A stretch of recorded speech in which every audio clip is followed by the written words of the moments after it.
عذاب میں مبتلا ہو کر خنزیر کا گوشت اٹھا لیا، شراب ہاتھ میں پکڑ لیا۔ قریب تھا کہ وہ خنزیر کے گوشت کا لقمہ چکھ لیتے اور شراب پی لیتے، قریب تھا۔ اور ادھر جب وہ اس بہکاوے میں آئے تو مریدین کو تو پتہ چل گیا۔ ایک سچا طالب مرید صادق دوڑ کر اس کو سمجھ آ گئی کہ یہ حضور سیدنا غوث العظم کے ارشاد پر جو انہوں نے گھمنڈ کیا اس کی وجہ سے گرفت میں آ گئے۔ وہ سمجھ گیا، وہ دوڑ کر شہنشاہ بغداد کی خدمت میں جا پہنچا، سیدنا غوث پاک رضی اللہ تعالیٰ عنہ کی، اور ان کی خدمت میں جا کے آداب بجا لا کے خدمت کرنے لگا۔ صبح و شام خدمت کرتا، جوڑے سیدھے کرتا، کام کاج کرتا، لنگر کی، مریدین کی، حاضرین کی خدمت میں لگا رہتا، مگر زبان سے کچھ بیان نہ کیا، صبح و شام خدمت کی۔ ایک روز عصر کا وقت ہے، سیدنا غوث العظم رضی اللہ تعالیٰ عنہ وضو فرما رہے، اور وہ لوٹا لے کر پانی سے وضو کروا رہا ہے۔ وہ شیخ سنان کا مرید، ادھر وہ وضو کروا رہا ہے، ادھر وہ لمحہ ہے جب وہ خنزیر اور شراب کو ہاتھ میں لے کر اپنا دین بیچنے لگے۔ تو جب وہ خنزیر کا لقمہ منہ میں ڈالنے لگے، ابھی گیا نہیں تھا، ڈالنے لگے، تو سیدنا غوث العظم رضی اللہ تعالیٰ عنہ وضو کرتے کرتے رک گئے اور بآواز بلند فرمانے لگے، نہ اس خادم نے کبھی بتایا تھا کہ میں کون ہوں اور کس لیے آیا ہوں، کس کا مرید نہیں بتایا تھا، نہ کبھی آپ نے پوچھا تھا کون ہو، کہاں سے آئے ہو، کیسے آئے ہو، نہیں پوچھا تھا۔ اچانک آپ نے وضو روکا اور فرمایا کہ آج کسی کا پیر بے ایمان ہونے لگا،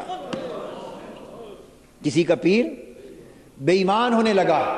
اس وقت وہ قدموں پر گر پڑا، اسے سمجھ آ گئی بات، قدموں پہ گر پہ رو پڑا اور کہنے لگا کہ یا حضرت خدا کے لیے میرے پیر کو بچا لیں، میں اسی لیے آیا ہوا تھا یہاں۔ آپ نے وہ جو ہاتھ میں پانی تھا نا وضو کا، وہ اس طرف رخ کر کے جو زور سے مارا، اس وضو کے پانی کے چھینٹے شیخ سنان کے منہ پہ جا پڑے اور فرمایا کہ توبہ کر اور اس گھمنڈ کو نکال دے، اللہ آج تیرا ایمان پھر بچا لے گا۔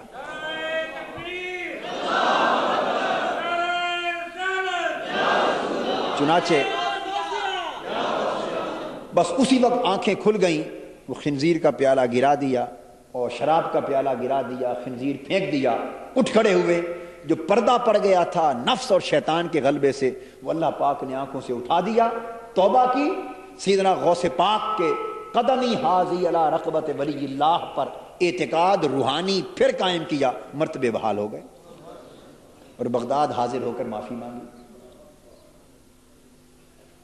تو جو راہ پر چل رہے ہوتے ہیں ان پر بھی حملہ ہو سکتا ہے، تو کسی کی ضرورت ہے کہ منزل بتائی جائے، کیا سو ان کو وہ ہدایت دیتا ہے قرآن۔ کسی کی ضرورت ہے کہ راستے پر چلایا جائے، تو جن کی یہ ضرورت ہے ان کو قرآن یہ ہدایت دیتا ہے، راستہ بتاتا ہے۔ اور راستے پر جو پہلے ہی چل رہے ہیں ان کی ضرورت ہے کہ خیر و عافیت سے منزل تک پہنچایا جائے، ان کو قرآن ہاتھ پکڑ کر منزل تک پہنچا دیتا ہے، ہاتھ پکڑ کے اپنی حفاظت میں منزل تک پہنچا دیتا ہے۔ اس آیت کریمہ میں جو فرمایا نا ہدی للمتقین، یہ دوسری آیت میں، اس کو اگر آپ آگے پڑھیں تو 5ویں آیت میں اس کا اشارہ ہے کہ یہاں جو پرہیزگاروں کے لیے ہدایت بیان کی گئی ہے یہ ہاتھ پکڑ کے منزل تک پہنچانے کی ہدایت۔ فرمایا اولئک ھم المفلحون۔ 5ویں آیت کا کیا فرمائی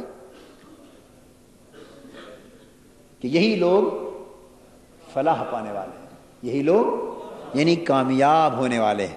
تو یہاں قرآن نے متقین کے لیے جس ہدایت کا ذکر کیا ہے اس ہدایت سے مراد خالی منزل بتانا نہیں، خالی راستہ بتانا اور راستے پر چلانا نہیں، یہ چیزیں ان متقین کے پاس پہلے سے ہیں، ان کی ضرورت یہ ہے کہ قرآن انہیں منزل تک پہنچا دے۔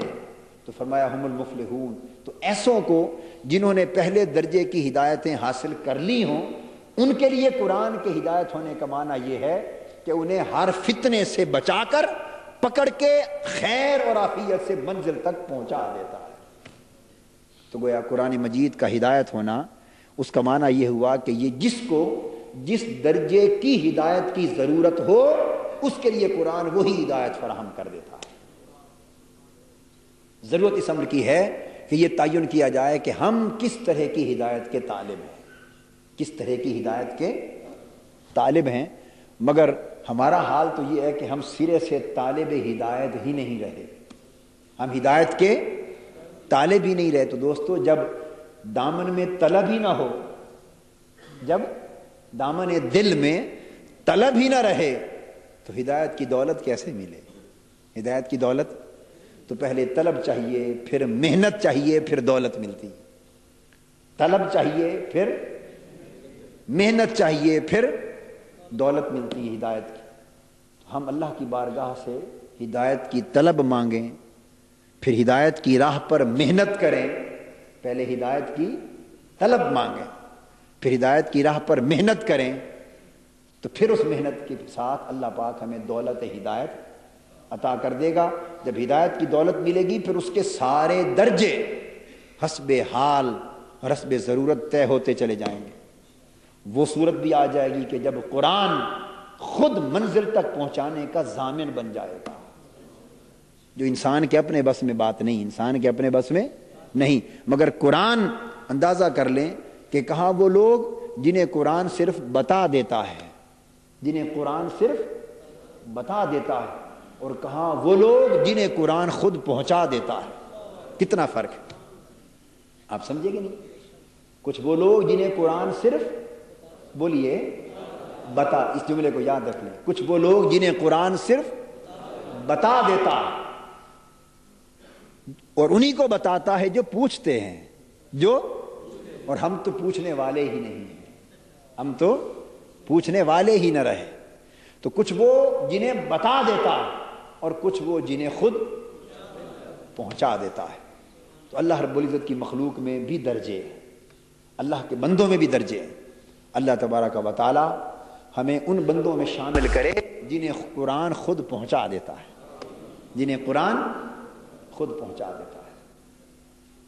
اللہ تبارک و تعالی ہمارے حال پہ لطف و کرم فرمائے، اور اپنے امن اور اپنی حفاظت کا سایہ ہمارے سروں پر قائم رکھے، اور اللہ کی رحمت اور حضور علیہ السلام کی رحمت کے سائے میں ہم اپنی زندگی کا سفر طے کریں۔ وما علینا الا البلاغ۔